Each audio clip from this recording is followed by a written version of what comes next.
Bonjour à tout le monde, c'est Rodriguez Sabé, votre ami de chaque jour. Alors aujourd'hui, nous sommes encore une fois réunis pour une nouvelle formation basée sur la création du projet dans l'environnement dans l'environnement Windev avec son langage de programmation W langage.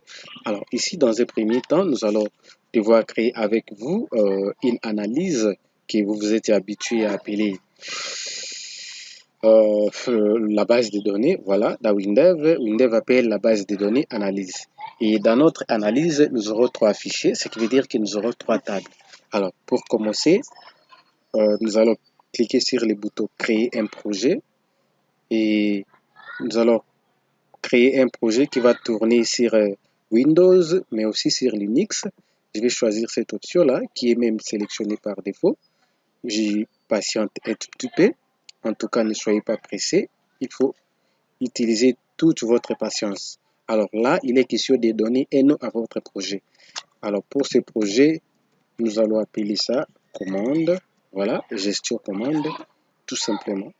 Et je vais faire suivant. Et on me dit, les répertoires, c'est contient déjà ce genre de gestion. Alors, comme ça contient déjà ces mots, gestion commande, alors je vais dire gestion commande produit, justement pour faire la différence. Gestion commande produit, puis je vais faire suivant. Alors ici, on me demande si j'ai un document à scanner, ok, et je peux scanner, brancher les scanners et puis scanner jusqu'à ce niveau, je les ramène là. Ou soit si j'ai un document qui existe déjà et que je voulais utiliser dans les projets, je vais cliquer là. Mais chez nous ici, nous voulons partir à partir des zéros. Nous voulons aller sans rien et puis nous allons nous-mêmes créer ce qui nous concerne pour ces projets. Alors, je vais cliquer sur suivant. Et puis, on me demande mon projet que je vais faire là sera déployé sur quelle plateforme? Windows ou Linux? Alors, je choisis la plateforme Windows et puis je dis suivant. Là, on me demande l'exécutable sera fonctionner sur la plateforme 32 et 34 bits. Et de l'autre côté, on me dit si je prends cette option, l'exécutable Windows ne va fonctionner que sur la plateforme de 64 bits uniquement. Alors, c'est conseillé, il faut prendre celui-là. C'est d'ailleurs sélectionné par défaut. Vous faites suivant. Alors, ici, il est question de lire gestion des sources. Nous allons garder ça par défaut. Et puis, nous allons dire suivant. On ne va pas utiliser les gestionnaires des sources. Alors, ici, la charte de programmation. Nous allons garder les chartes de programmation définies par défaut. Nous allons utiliser tout ça. Ce sont les chartes qui seront manipulées dans la programmation. Nous aurons les fenêtres pour les fenêtres, les modèles, ok, pour les gabarits modélisation document et les étangs pour les états de sortie, les recs pour les requêtes et ainsi de suite. Je sais que vous comprenez. C'est quand vous êtes dans d'autres langages, vous dites txt suivi du nom de l'objet, mais ici, on n'aura pas besoin d'écrire pendant la programmation les txt là, mais nous allons justement utiliser ce que Windows nous propose déjà, ce que Windows nous propose. Alors, nous allons garder ça. Et puis là, je ne change rien. Je vais faire suivant. Et ici, il est question de choisir la charte graphique qui vous plaît. Alors, la fenêtre qui vous plaît, vous allez choisir. Et puis, vous allez partir à partir de cette fenêtre-là. Vous allez devoir placer les objets plus tard. Alors, ici, il existe plusieurs types de fenêtres. Ok, c'est à vous de choisir celui qui vous plaît, celle qui vous plaît, et puis vous appliquez. Mais moi, quant à moi, je vais prendre celui-là. Voilà, le numéro 28, je l'adore bien. Non, je prends le numéro 26. Oh là là, je suis encore où? Je vais prendre le numéro 26. Ok. Prenez ce qui vous plaît. Moi, je prends le numéro 26. Et puis, je vais faire le suivant. Alors, signalons que rien n'empêche que quand vous preniez une charte graphique, vous pouvez également les changer plus tard. Ok, ne vous en faites pas, nous allons les voir au cours de la manipulation de notre projet. Alors là, il est question de dire l'internalisation, c'est-à-dire la langue du projet, la langue que vous allez utiliser dans ce projet. Alors, il existe également plusieurs langues, si vous voulez voir, si à ce niveau-là. Okay? Il existe plusieurs langues que vous pouvez choisir. Quand vous voulez ajouter une langue, c'est juste cliquer là-bas et puis vous faites valider. Et cette langue-là viendra sans doute se positionner à ce niveau. Alors, pour notre situation, nous ne voulons garder que le français. Okay? C'est d'ailleurs conseillé. Je vais vraiment vous épargner de l'ajout de la langue. Et c'est comme ça que nous allons avancer. Alors, à ce niveau, on vous dit séparateur de décimales. Si vous avez un nombre, ok, vous avez un nombre décimal, vous voulez le séparer à partir de la virgule ou par un point. C'est à vous de voir.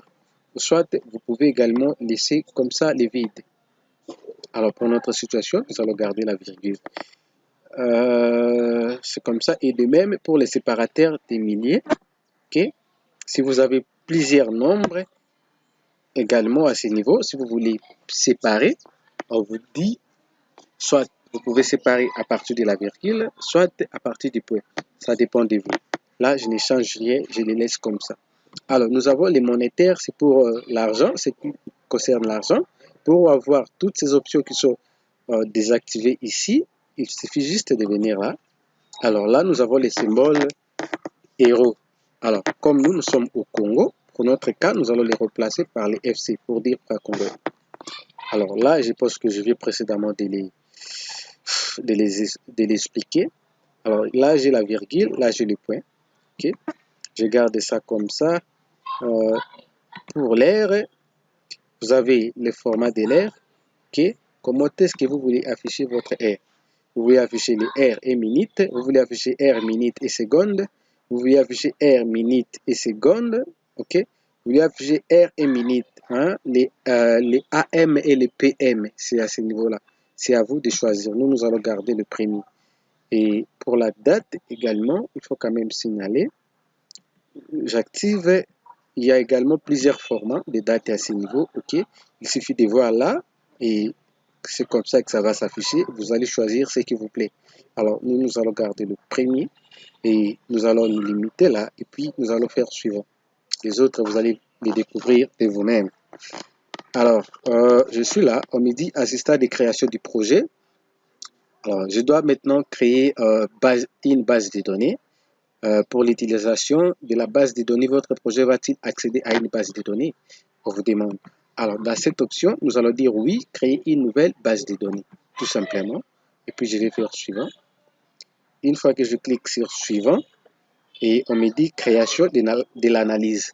Alors, à ce niveau, de l'autre côté, on avait donné le nom à notre projet, mais ici, nous allons devoir donner un nom de l'analyse. Alors, je vous conseille, vous les savants, gardez bien ce nom et ne changez rien à ce niveau. Je vais faire suivant.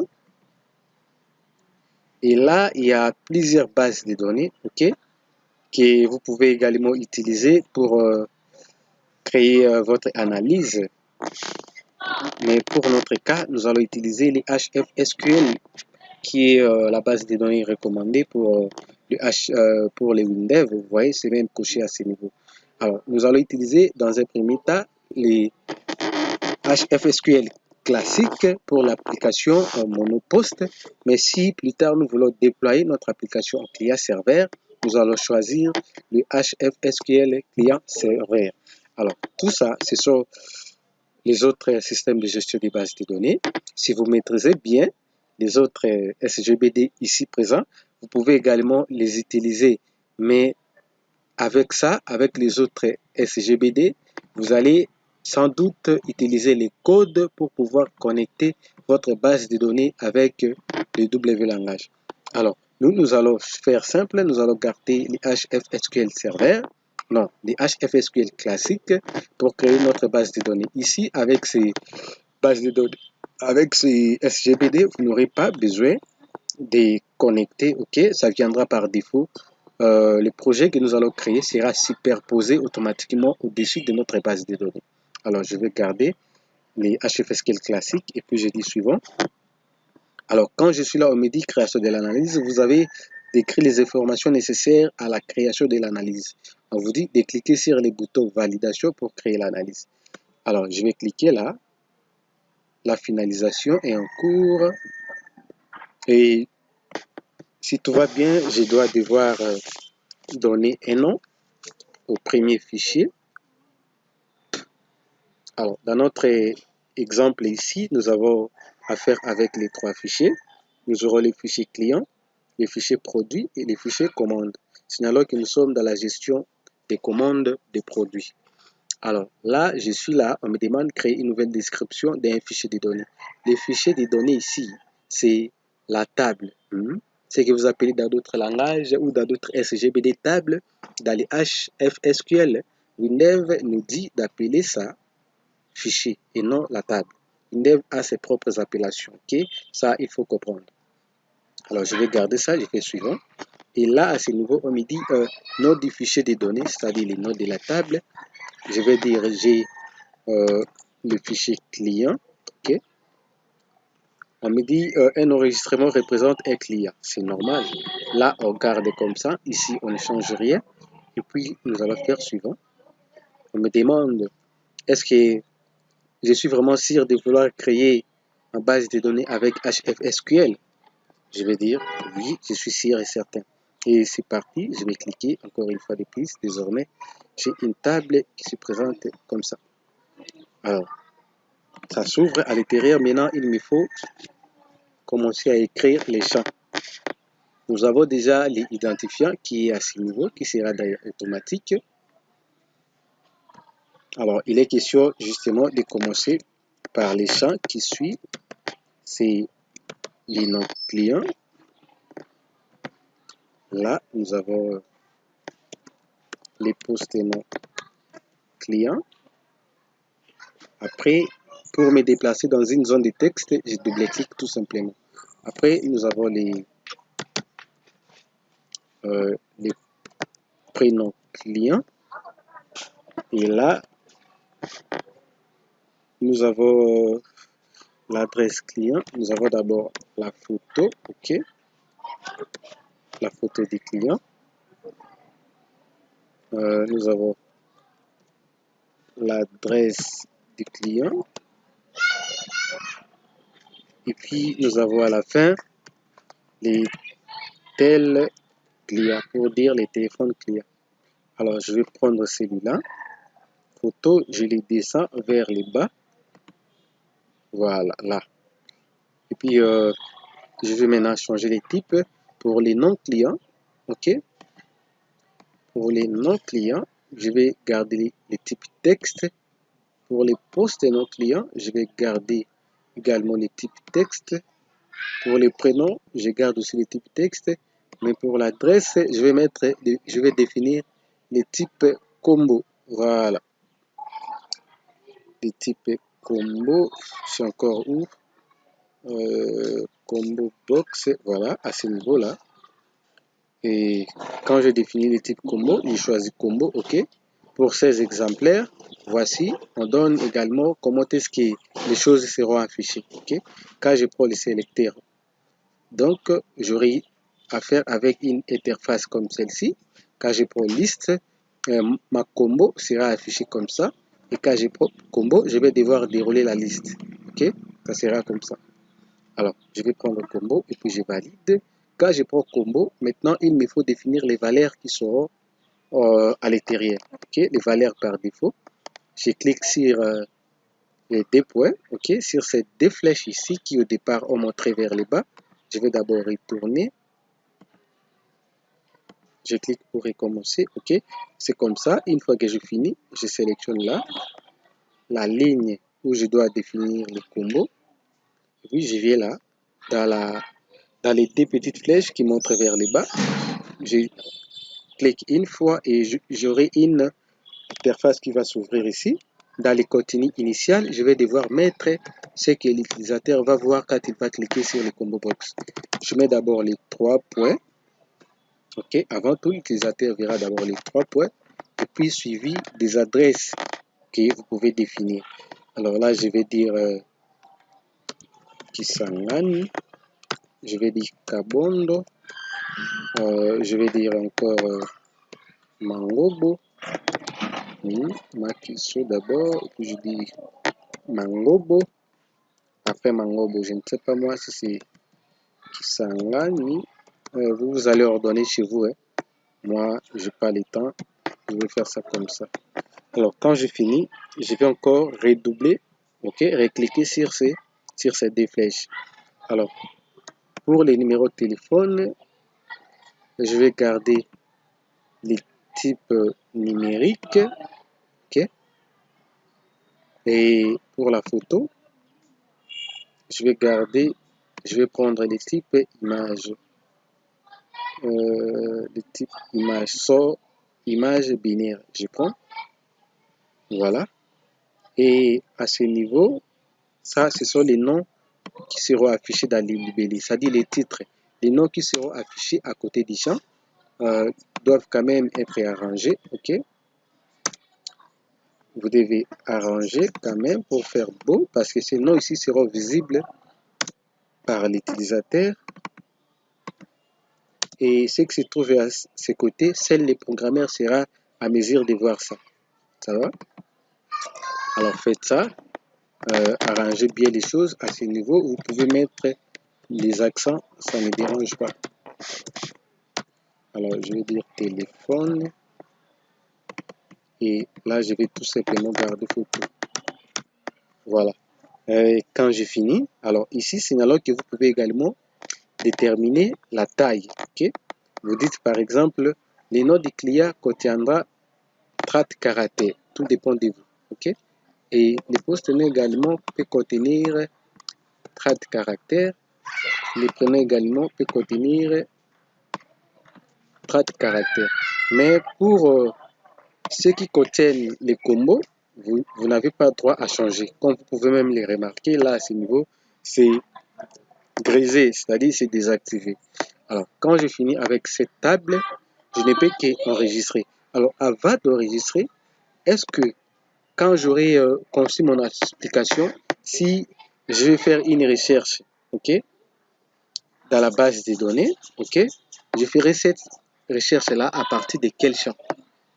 Il est question ici de choisir. Si vous voulez effectuer une recherche à partir des numéros de téléphone, alors vous dites ça, ok, vous sélectionnez d'abord les champs et puis vous dites clé avec doublon.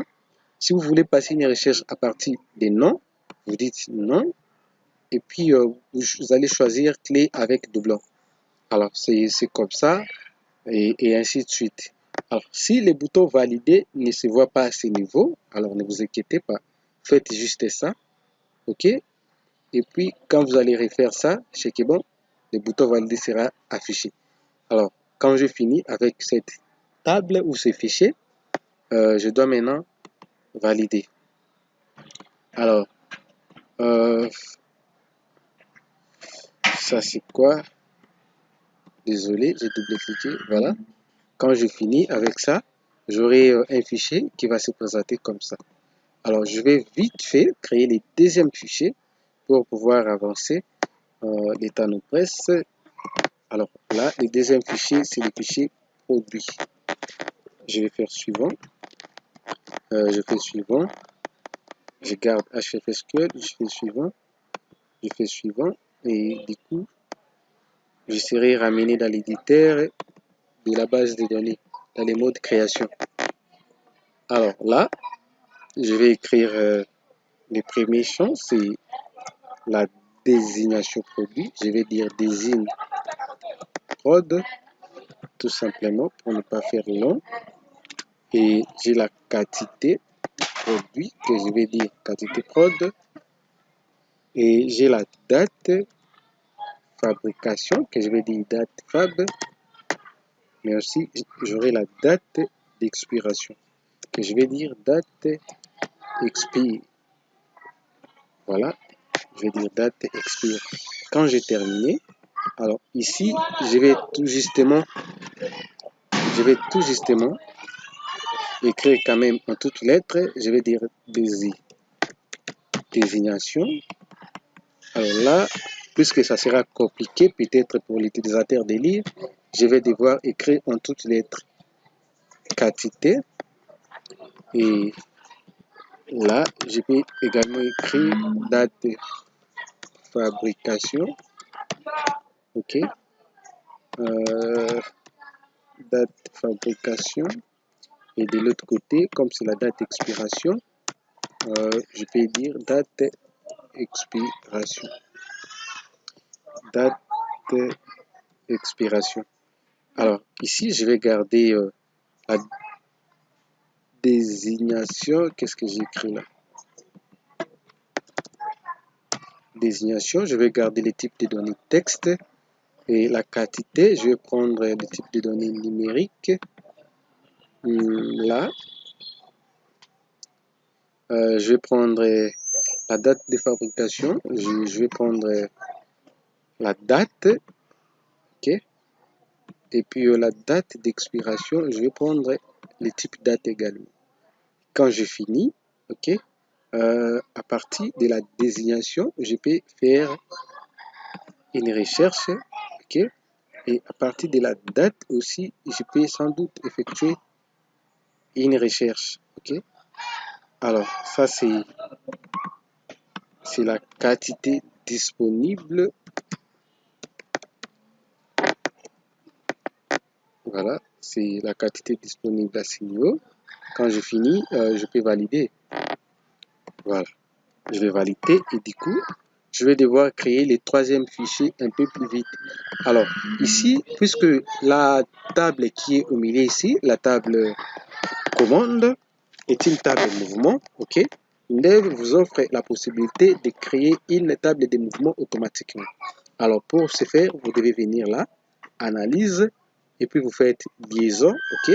Vous cliquez sur le premier fichier, vous les ramenez vers le deuxième fichier, vous cliquez, et du coup, vous allez avoir une analyse du genre. Alors, il y a des questions ici que vous devez répondre. Là, on vous dit chaque client a au moins un produit. Si c'est oui, vous dites oui. Si c'est non, vous laissez. OK? Alors, si c'est oui, vous allez dire oui. Alors, le problème qui se pose ici avec cette analyse, c'est que quand vous créez la base de données avec Windev, si vous essayez de répondre convenablement, OK, aux questions que vous propose Windev, c'est que bon, plus tard, peut-être vous aurez des difficultés à avancer. C'est comme ça avec Windev. Alors, il est conseillé, ok, moi aussi je vais vous conseiller parce que je suis victime. Au départ, quand j'apprenais, j'ai dû recommencer plusieurs fois les projets à cause de bien vouloir répondre à toutes ces questions.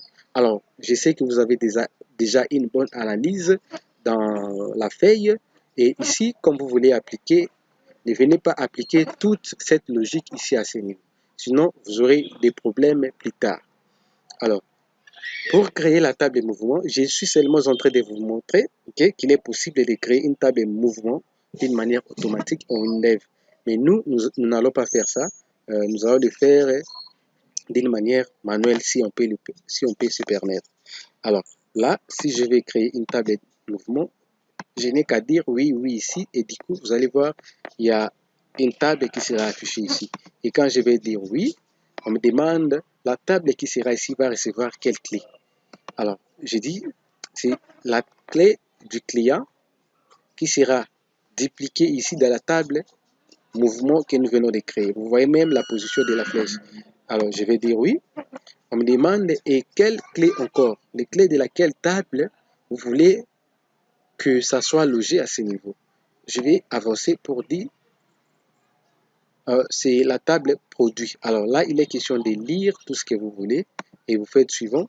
Là, on vous demande, vous voulez amener cette clé à ce niveau et vous dites également suivant, ok? Et c'est comme ça. Alors ici, ne changez rien, dites seulement suivant. Vous allez voir que l'ID client est à ce niveau et l'ID produit également est à ce niveau. Je vais continuer avec les suivants. Là, je vais garder ça comme ça. J'ai fait suivant jusqu'à la fin et du coup, j'ai la table mouvement à ce niveau-là. Et dans notre table mouvement, nous avons également certaines tables qu'il faut ajouter. Comme ça, d'ailleurs là, on ne sait pas lire si c'est quelle table. On a client et à côté, on a produit. Alors, pour changer, ok, pour pallier à ces problèmes, hein, pour résoudre ces problèmes, il suffit juste de venir là. Vous cliquez une fois et dans la fenêtre qui apparaît, vous allez choisir les noms, ok, les noms de la relation. Nous allons appeler ça commander, ok. Nous allons appeler ça commander et je vais valider. Je vais appliquer et puis je vais valider. Désormais, j'ai les noms du fichier à ce niveau-là. Alors, je vais ajouter les D. Je vais ajouter quelques champs que nous avons à ce niveau-là. Nous avons la date facture que je vais abréger par date fact. Nous avons également la quantité commandée, quantité comme. Après la quantité commandée, nous avons les prix unitaires. Voilà, les prix unit. Alors, je vais changer ici, là. Je vais changer. Je vais tout simplement garder la date. Et là, je vais écrire en toutes lettres quantité commandée. Et là aussi, je vais également écrire en toutes lettres prix unitaire. Soit vous faites les pays, tout dépend de vous. Alors là, je vais dire numérique. De l'autre côté, je vais dire quantité commandée, c'est du type texte. Et puis la date, je vais prendre les types date. Alors pour les prix unitaires, nous allons faire un masque de saisie. Ok, je sélectionne là. Je vais venir. Nous allons déjà prévenir les F à ce niveau, les FC. Masque de saisie. C'est à ce niveau-là, je crois. Alors, ça sera les préfixes, c'est ce qui vient avant, et les suffixes, c'est ce qui vient après. Alors, je vais dire les F, c'est-à-dire on aura d'abord, par exemple, 2000 francs, 2000 et ça sera suivi d'IFC. Ok, et je vais valider. Voilà, c'est encore repris à ce niveau-là.